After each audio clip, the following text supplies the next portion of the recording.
Where do you think you'd be without that positive encouragement? I'd probably be in YOC or in jail, just doing stupid stuff.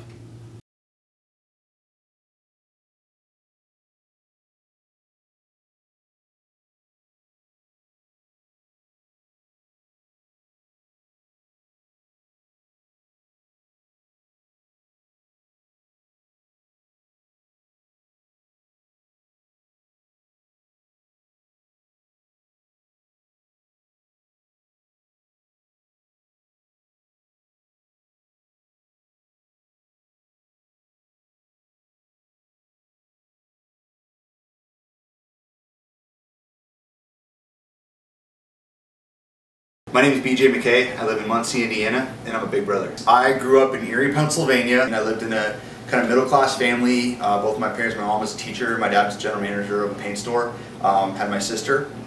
So pretty standard upbringing in Western Pennsylvania. I mean, lots of playing sports, playing outside, football. What good memories do you have of here? Basically just playing out in the front yard and having the ball, riding my bike around, you know, just in the grass.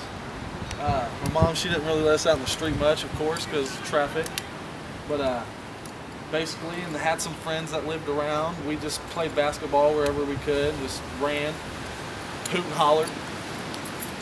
Not too much. Played my Sega. That was always the epic time. My relationship with my dad is pretty much everything. It was terrific.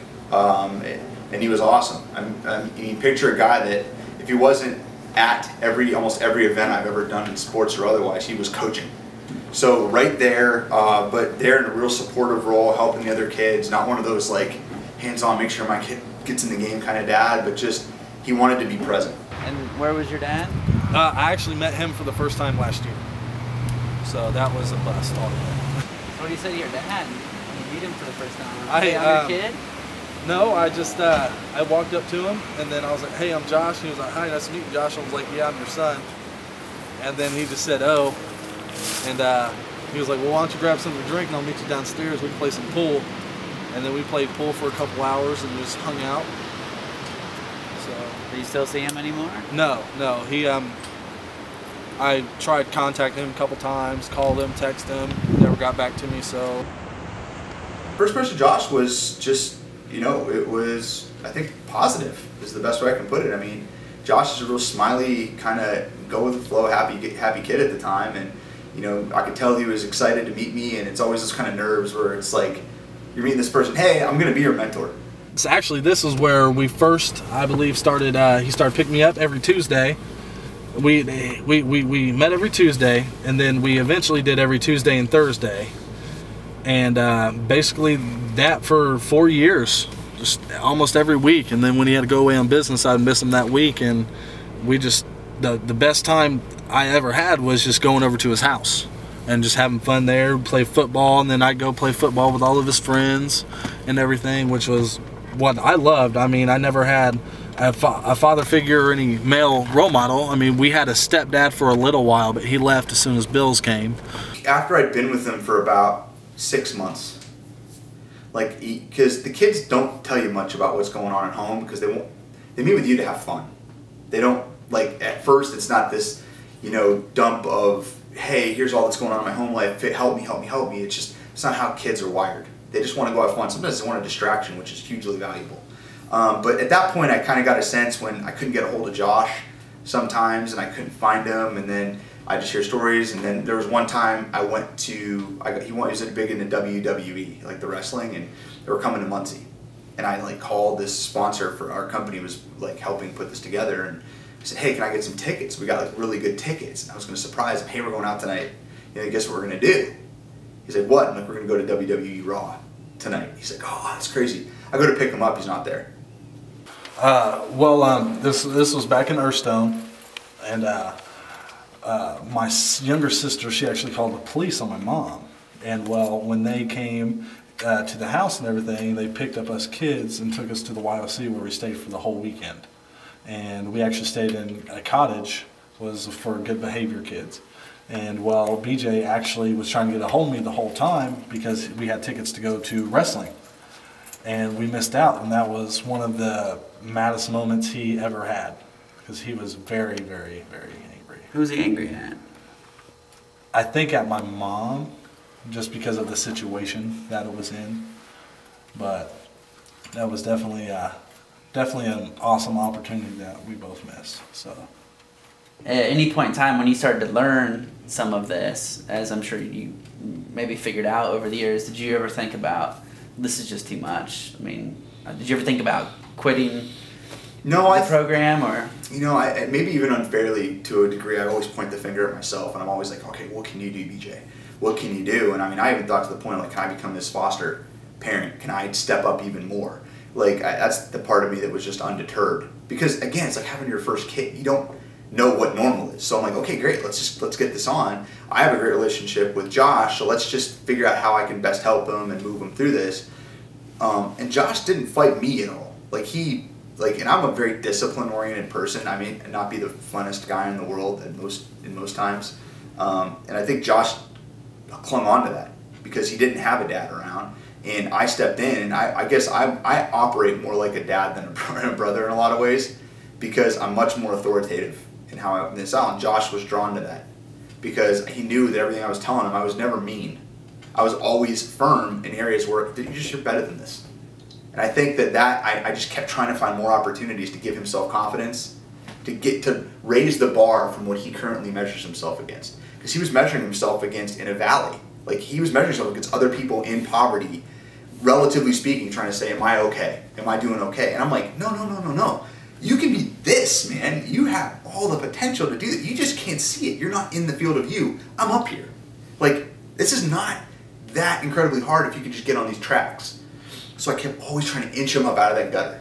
Inch him up, inch him up, inch him up. And the frustrating part for me came when I expected him to take big strides and he moved inches. Or he took 3 steps back and I'm like, what am I doing wrong? Am I not being firm enough? Did I not clarify this enough? But really, he was 13, 14, 15. He's a kid. So how long have you guys known each other now? How old were you when you first? 13, 14. Yeah, it's been about 7, 8 years. Yeah. And how has BJ changed since then? Not much. Oh, now surely he's changed. His gray hair came in. Yeah, a little. I thought that was just dyed for style. Yeah. No, it's 4 kids. Yeah. 4 kids. I work pretty hard. 4 kids and me always getting into trouble. So I mean, seriously, how's he changed? Have you noticed any change in BJ in 7, 8 years? And I don't know what he kind of changed. I don't know. BJ, do you think you've changed? How have you changed in 7 or 8 years? I think I've calmed down a little bit. I think I look at things more broadly in terms of relationships, interacting with people. I think I'm more measured than I have been in the past versus just having more overarching sense of urgency with everything. I don't know. Maybe I think I got a little more serious in some ways. I don't know if it's because there was a time period during there for maybe a couple years that Josh and I didn't see each other for very long. Yeah. And then a couple contacts here and there. Yeah. But no, I mean, I think that's the way I changed it. I mean, a lot of it came just any kids moving, getting a more global perspective. I think that happened. I think I gained wisdom. Josh, was it difficult to confide in BJ some of your home life? He was the first person that I actually talked to a lot about what happened inside my home and whatnot, because I didn't really have many friends. I didn't really hang out with a lot of people, and ever since I talked to BJ about how I grew up, how my life has been, and what happened, it made it a lot easier for me to open up to other people too. It's like, well, this is my story. And then some people just ask, was like, why would you tell that? It's personal. I'm like, no, it's mine. So I can say if I want to. And it helps me talk about it a lot more because I wouldn't say I'm proud that it happened, but it made me who I am today. And I would not change anything that has happened, because then you'd see a different guy right here, right now. And you might not even see this at all between BJ and I, if anything else was different. So, BJ, how has Josh changed? Oh, like night and day. So as much as Josh, like, BJ hasn't really changed much. I'm like, okay, that's fair. But Josh has changed a ton. Like, you know, Josh, when I first met him, was kind of aloof, go with the flow. Like, I think Josh is kind of in survival mode. Just trying to keep his self, like, worth intact every day, and just trying to make it, you know, and stay out of, like, line of sight of people that are trying to get him into trouble, and even inside his house getting into trouble.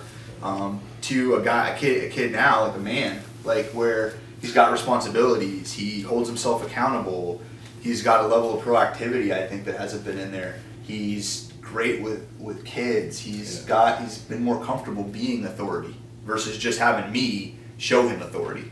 You know, like, he's stepping up to that. He made the commitment to go in the military. He's going to be leaving for the Air Force in like 29 days. 29 days. And I mean, that's a huge thing, and that's a decision he made. I didn't make that decision for him. You know, I wanted that for him for a long time, but, you know, he had opportunities, and I mean, 3 or 4 years ago, I thought that was something that would be good for him to explore. Yeah. But to his credit, he explored it. He did the research, and, you know, I was there with him. Yeah. You know, just like I guess a dad would be there for their son, and, you know, look at it, and you're 21 years old. It's something you want to do, and he signed the papers and did it. Yeah. Josh, you know, when I first met him, I don't think that's where this was ending up. No, you know, I was more than terrified to even think about doing military or anything like that. But I think Josh has just realized, he's grown to understand that what this world can offer him if he just does certain fundamental things, and if he's consistent with things, and who to listen to and who not to listen to in life. When before, I think Josh really kind of took everybody at face value, and it's like, oh, this person's a really good person, oh, it's okay, I'll hang out with them. Now it's kind of like, you know, hey, that's great to have that open heart, but you've got to protect yourself. You got to ask certain questions. There's certain people that you want to keep in your crew and your life to invest a lot of time in. There's other people you kind of let pass by, man, and those are hard decisions sometimes. And I think Josh he's not quite as wary as I am sometimes. I think maybe in a good way. Yeah. But he's definitely, he's a man. Like, I trust him with my kids. I trust him driving my car. He just got his driver's license. I trust him with all this with anything. And I tell you what, even a few years ago, I can't really say that to the level that I would measure out on anybody. I mean, he's there. He's probably one of the most, you know, stand-up, high-character, consistent people I know.